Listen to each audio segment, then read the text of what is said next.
Welcome to the Dream 100 Show, the epicenter of influence, collaboration, and exponential growth. You're about to discover the power of relationships. Dream 100 relationships. And you're one relationship away from a totally different business and life. This is your host, Michael Tasner.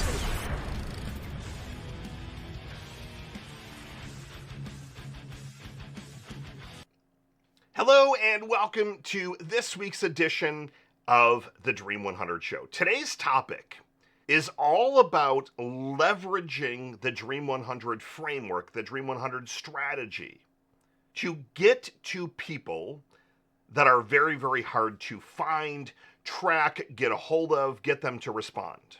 Now, when I use the word people, it doesn't matter if you're B2B or B2C. There's always a person on the other side that we're targeting. We might be going after a big corporation, for example, but we're not just targeting the corporation. We're going to target very specific job titles within the corporation. There's always a person, always a person. And some people are harder to find than others. Some people are off the grid, and some niches or some industries are extremely obscure. Isn't necessarily the right word, but they're not as common. If I was like, well, I'm selling consulting services and how would I leverage the Dream 100 framework? That is black and white, very, very easy to describe and explain. But what if I'm in a very different niche? And this all came about from a conversation that I was having at lunch at an event called Strategic Coach. It's run by a gentleman named Dan Sullivan. I think I'm on year 4, so 4 years, and you meet every single quarter. Just lots of really great, amazing content, and it's all about thinking about your thinking. And we were talking about a business that sells insurance, and in particular sells a very specific type of bond for construction companies. And even within that, there are different parameters, and there's a certain end customer and end person that they're trying to go after. So it's not just, hey, Michael, give me a list of all the construction companies that are in a particular state, but really, really laser focused. So, well, how would you market to these people? And my answer was very, very simple. And it was, well, I would use the Dream 100. I said, well, why? And we kind of talked through this a little bit. If you look at this at its core, the Dream 100 framework is all about building up some relational value. It's this very simple concept of you're trying to make the daily deposits into the bank so that hopefully down the line, you can withdraw some of those deposits. And to me, those daily deposits are things like you commenting on the person's social media every single day, sending out gifts, and ultimately getting them on your podcast, which we're going to focus a lot of today's episode around. And why does that actually work? Some of these deposits might be 50 cents, for example. But then when you take it up a notch and you send a gift that maybe is $50 or $100, you're making a little bit of a bigger deposit in hopes of trying to get to a place where you can make that withdrawal a little bit sooner. In some cases, you're going to be accepted and you can take that withdrawal and move that envelope a little bit. In some other cases, you're going to have to keep making those daily deposits to where they have to really build up. But why does it actually work with niches that are extremely unique or something that just might not seem common? And it's very, very simple. Because no one else is doing it like this. No one else. If you look at whatever industry you are in, whatever industry, I've talked about a lot of them, and I'll rapid fire a couple today. Do you know of anyone else that is methodically deploying the Dream 100 framework in that particular niche? Let's go to one that you would deem very obscure, and let's say you own a funeral home. Do you know any other funeral homes that are using the Dream 100 framework? Now, before you answer that hypothetical question, that are using all the different pieces. So you might say, well, yeah, I know a funeral home that they work with different churches. Great. How do they get that relationship? What are they doing to continue to massage that relationship and continue to build it? Are they simply just expecting, because they're one of the funeral homes in town, that they're going to get some referral business from a church? And just assume, or maybe because they sponsor in the quote unquote bulletin that some churches still give out? Or are they actually taking it to the level to where they're identifying all those potential relationships? They're building up the digital relationship. They're building up the relationship in person. They're sending out the gifts and ultimately then getting that particular church, that particular nursing home, that particular hospice organization, getting someone to actually come on to your podcast and have a conversation. I can promise you the answer is no. I can promise you. And it's not that the Dream 100 framework isn't pretty well known, but when it comes down to it, no one is really ever able to do all of the steps.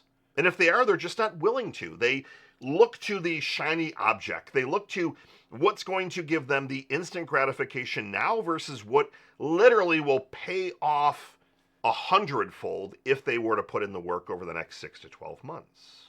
And it's a bit of that balancing act of, I get it, I understand. I've been an entrepreneur many, many times of startup businesses. So if you're a smaller business listening saying we just don't have the capital, I get it.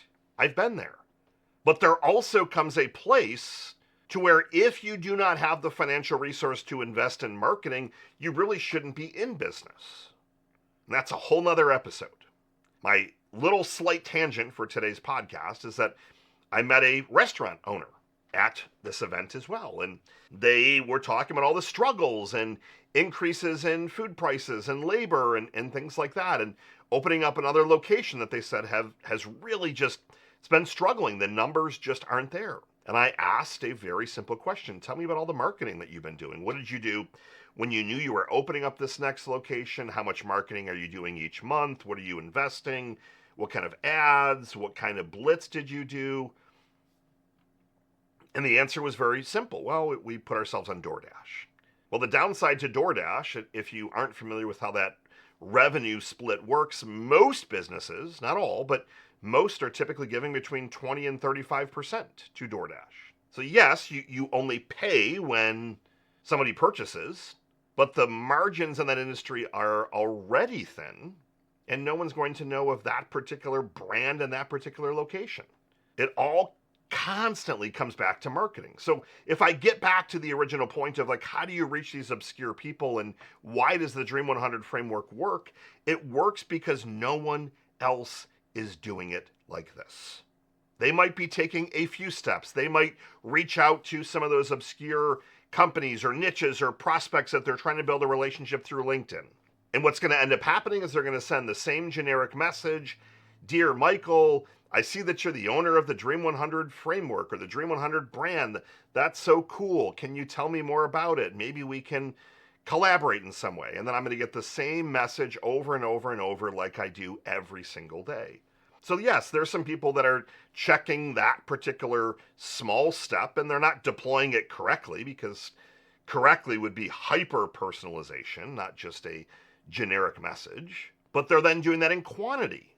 They're going to add, 500 friends every week and see how many LinkedIn connections they get and then try and grow and scale and build it from there.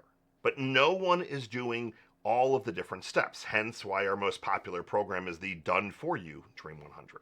So what would I do by way of Dream 100 for these niches, again, that you might think are hard to get into, people that are harder to find, people that you're going to have to cut through a lot of noise to get to? I start to do things within the Dream 100 framework that I know no one else is doing. Is anyone else commenting on that particular person's social media every single day? Yes or no? Most likely the answer is no. Is that particular person getting messages on all their different social platforms and comments and ideas and things like that on a daily basis? The answer most likely will be no. Okay, great. So those are two little things. We're commenting on their social media. Let's take it up a notch. There's business addresses that are easily and readily available to find online. Are they ever getting gifts? The answer most likely is yes. Great. What do we then do to massively stand out? What have I taught you? We hyper personalize the gift and give them a gift that no one else has ever given them. There are always those generic go-to gifts that are very nice. I've gotten plenty of them. Wine baskets, gourmet cookies, gift cards to Starbucks. I've gotten those. I've never once gotten a gift that had anything to do with where I went to college. And there are 2 colleges that are readily available on my LinkedIn page. I went to Bradley University for my bachelor's in Peoria, Illinois, majoring in entrepreneurship. And then I got a master's degree at Warwick University, which is in Coventry, United Kingdom. I've never gotten anything that was personal to that.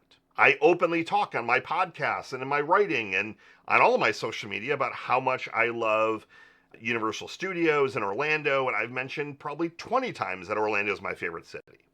Has anyone given me anything that relates back to Orlando? Michael, I know that you love Orlando. Here are some fresh oranges from Orlando that were just picked from a tree a week ago.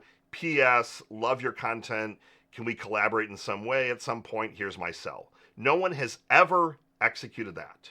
Have I gotten other stuff that fits in the basket of generalized? Someone just sent me a PayPal gift certificate. That's one of the newest tricks. Some people will send the insulting amount of money, which is 1 cent. Someone just sent me, I don't know, $30 and then $10, and that doesn't take any thought.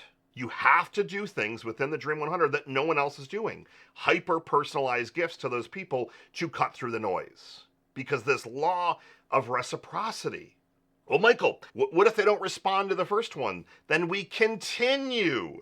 We're going to hit them up with another gift 3 months later. Now, the other magical equation to this is that you are going to build yourself a media asset around this. We're going to build this podcast.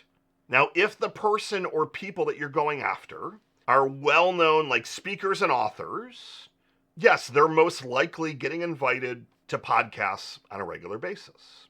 So let's come back to those people in just a second. So if your target people that you're going after, whether they're the Dream 100 relationships, referral partners, end customers, press, if they're kind of well-known speakers, authors, they might already be used to getting asked on a regular basis to come on podcasts, and they're going to know that there's a little bit of a reason why you're inviting them.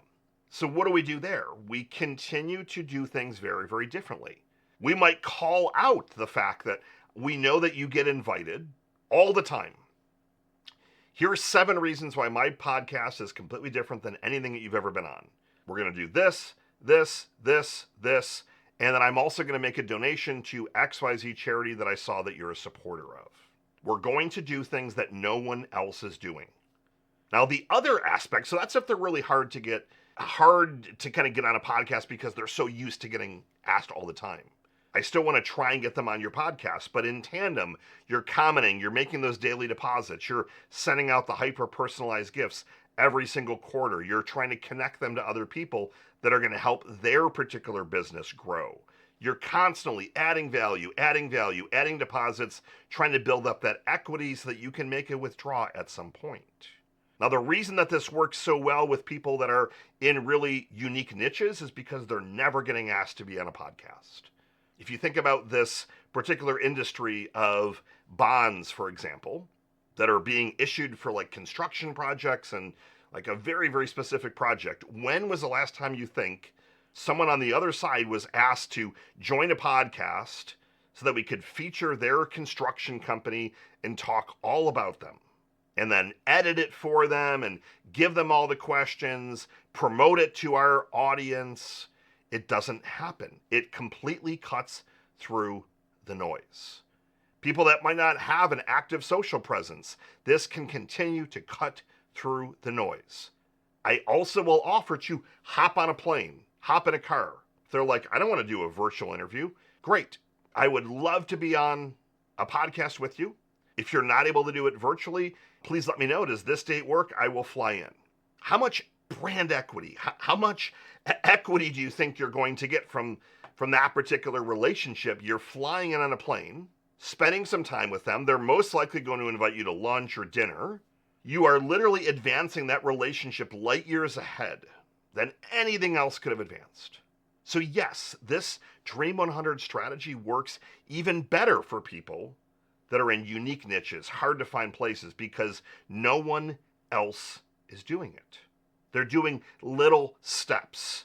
They're sending out a bunch of messages on LinkedIn. They're sending out $5 gift cards to Starbucks. They're sending out 1,000 invites to a podcast. They're not hyper personalizing. They're not researching. That's why before we even get into doing anything, we spend weeks on the research stage. This is the winning strategy for you to have the best year ever in 2025. I believe we have one slot, possibly two, but I think one slot left for our done for you Dream 100. If you're interested in that, reach out, michael@d100.com. We would love to deploy this strategy for you. As always, thank you for listening. Like, share, comment, give some love, and shoot me any questions that you may have. Michael Tasner signing off. Good morning, good afternoon, and good night. I'll see you next week.